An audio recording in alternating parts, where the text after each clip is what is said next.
आप देख रहे हैं गिद्धौर.com, आपकी खबर आप तक। नमस्कार, आप देख रहे हैं गिद्धौर का ऑफिशियल यूट्यूब चैनल और आपके साथ मैं हूं अभिषेक कुमार झा। उम्मीद करता हूं आप घर में होंगे, स्वस्थ होंगे और सुरक्षित होंगे।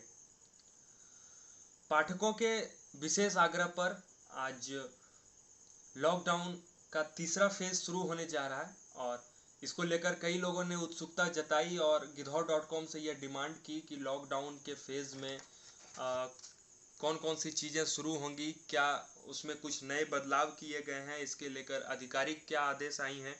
तो उन लोगों के लिए मैं बता दूं कि कोरोना वायरस के संक्रमण को लेकर लागू लॉकडाउन के तीसरे चक्र की घोषणा होने के बाद जिलाधिकारी धर्मेंद्र कुमार ने समहार न्यायालय में प्रेस वार्ता की और वहां पर पत्रकारों को संबोधित करते हुए उन्होंने स्पष्ट रूप से कहा कि लॉकडाउन की अवधि 17 मई तक बढ़ा दी गई है और इस तीसरे दौर के लॉकडाउन में जमुई को ग्रीन हाउस कायम रखने के लिए सतर्कता बरती जाए। उन्होंने स्पष्ट यह भी किया कि लॉकडाउन की स्थिति यथावत रहेगी, न ही इसमें कुछ बदलाव होगा और न ही इसमें संशोधन के लिए उन्हें राज्य सरकार द्वारा किसी विशेष तरह के निर्देश दिए गए हैं।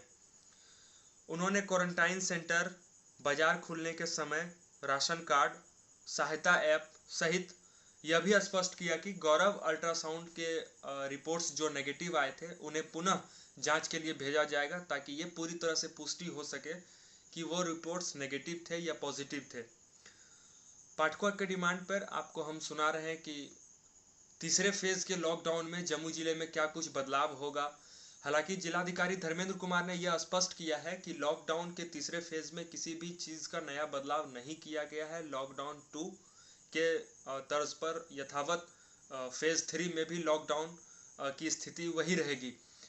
बस इसमें उन्होंने इस चीज़ पे ज़्यादा गौर किया है कि बाहर से जो लोग आ रहे हैं, जैसे अभी केंद्र सरकार ने आदेश कर दिया है कि लोग अपने वो घर वापस आ सकेंगे, ऐसे में उन लोगों पर विशेष ध्यान देना है जो लोग बाहर से आ रहे हैं और उसके लिए डीएम धर्मेंद्र कुमार ने क्वारंटाइन सेंटर बनाने की भी व्यवस्था की है। और भी लॉकडाउन 3 के फेज में उनकी क्या तैयारियां हैं, ये हम खुद उन्हीं के जुबान से सुनेंगे। है नहीं हम लोग के यहाँ पे, तो आप लोग देख रहे होंगे कि मीडिया के माध्यम से या बहुत से माध्यमों से हम लोग के संज्ञान में आ रहा है कि एक भ्रम लोगों में है कि आज से यात्री सेवाएं जो है वह स्टार्ट होंगी या फिर ऑटो ये सब स्टार्ट होगा। तो अभी तक इस बारे में हम लोग को स्टेट गवर्नमेंट से कोई विस्तृत दिशा निर्देश नहीं आया है। तो अभी हम लोग स्थिति को यथास्थिति जो है वही रखेंगे और सामान्य आवश्यकता की वस्तुएं जो है वो तो दुकान काफी समय से ओपन है ही। सुबह 6 to शाम 6 तक की दुकान ओपन है, ये भी आप लोग को आइडिया होगा। स्कूल वगैरह बंद है, बंद ही रहेगा। शॉपिंग वाला जो भी अच्छा जगह है, V Mart, Vishal Mega Mart, ये सब जो बंद है वो बंद ही रहेगा।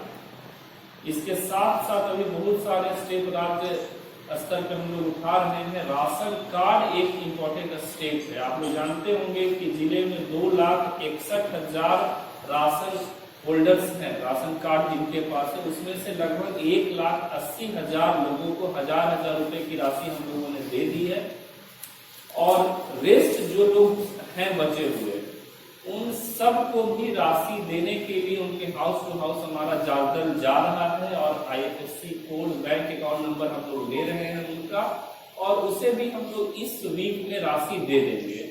लोगों का फोन भी आएगा। हम लोग का एक्सपेक्टेशन यही होगा कि जो ब्लॉक लेवल सेंटर से हम लोग वहीं पर रखें, लेकिन ऐसा भी संभव हो सकता है कि वो डाटा बहुत ज्यादा हो, ऐसा भी संभव हो।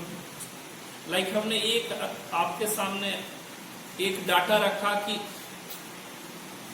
29,000 लोगों ने सहायता ऐप के माध्यम से राशि दी है। मतलब 29,000 लोग तो आउटसाइड है ही है। मान लीजिए कि सभी लोग आ गए या फिर कुछ ऐसा डाटा होगा जो कि हम लोगों ने ब्लॉक के स्तर पर इंतजाम रखा है उसमें वो लोग नहीं आ पाए।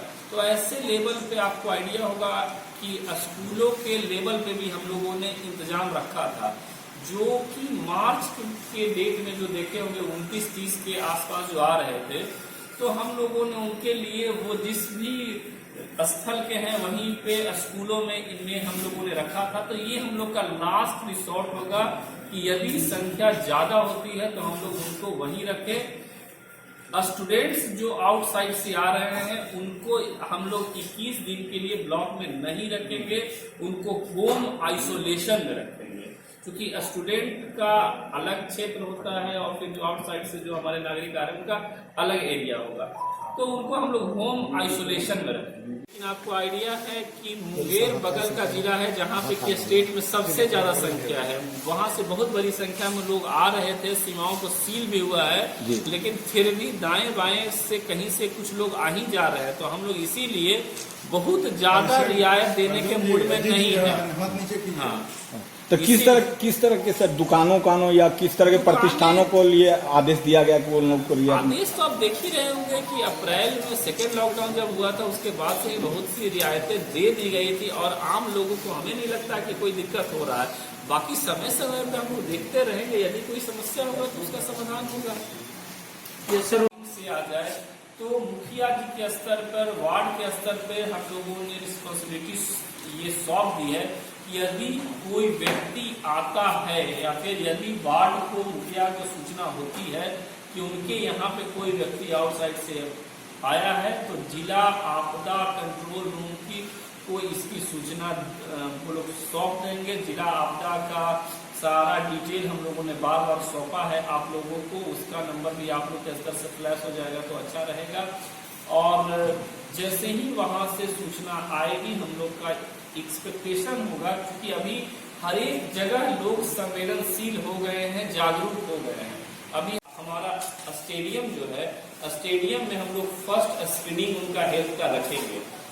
फर्स्ट स्क्रीनिंग जो उनका होगा उसमें हेल्थ वर्कर्स रहेंगे हमारे और उन सबका डाटा बेस रेडी होगा।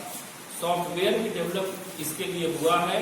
हर एक व्यक्ति जो भी आउटसाइड से आ रहा है उसका डाटा बेस रेडी हो जाएगा।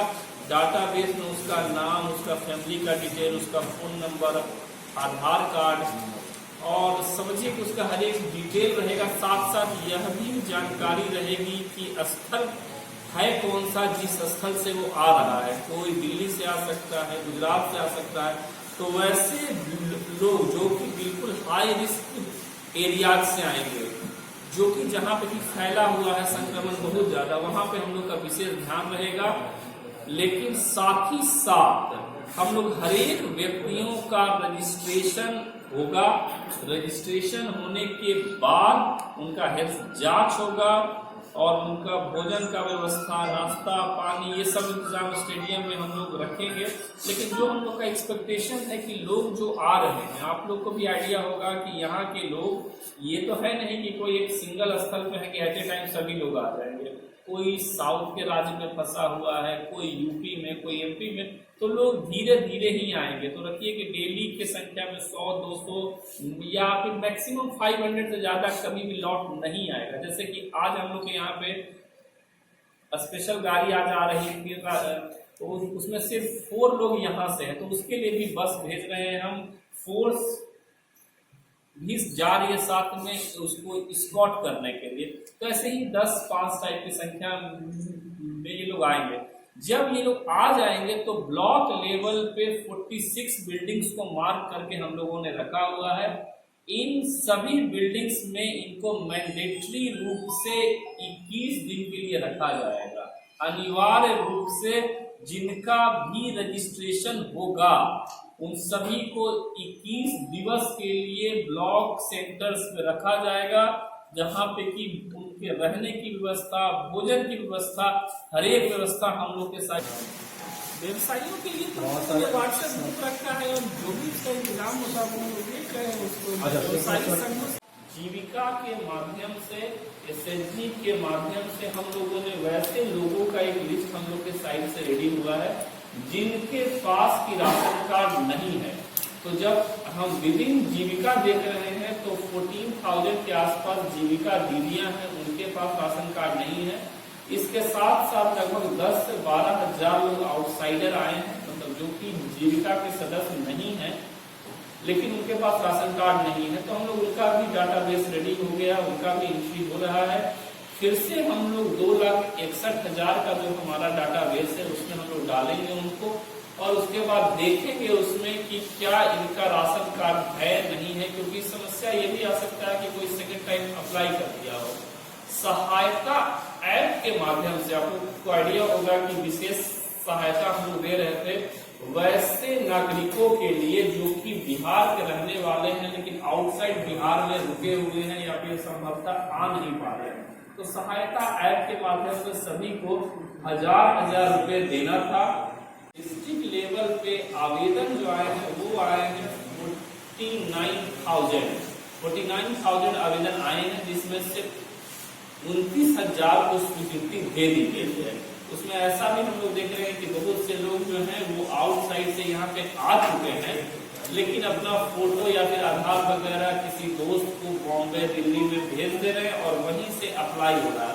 तो ऐसे 20,000 फॉर्म को रिजेक्ट भी हुआ है।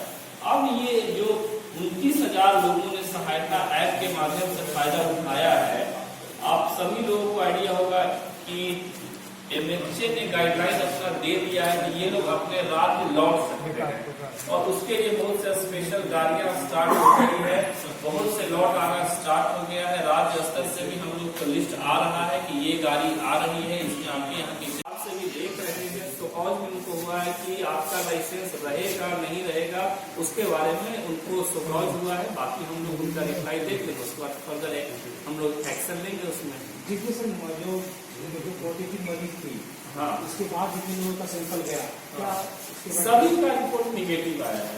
लेकिन हम लोग फिर से गौरव अल्ट्रासाउंड के जो 7-8 लोग थे, संभव ऐसा भी होता है, आपको भी अखबार के माध्यम से देख रहे होंगे कि यदि आप संपर्क में आए तो फर्स्ट वीक में नहीं आएगा, 14 डेज के बाद आएगा, 21 दिन के बाद आएगा। तो गौरव अल्ट्रासाउंड के जितने 8 लोग थे उन सबका रीसैंपलिंग आज हो रहा है। आज फिर से हम उन लोग का सैंपल उठा के भेज रहे हैं कि संभव है कि उस डेट में नहीं आया हो, आज आ जाए तो फिर से उसका रीसैंपलिंग आज कर रहे हैं।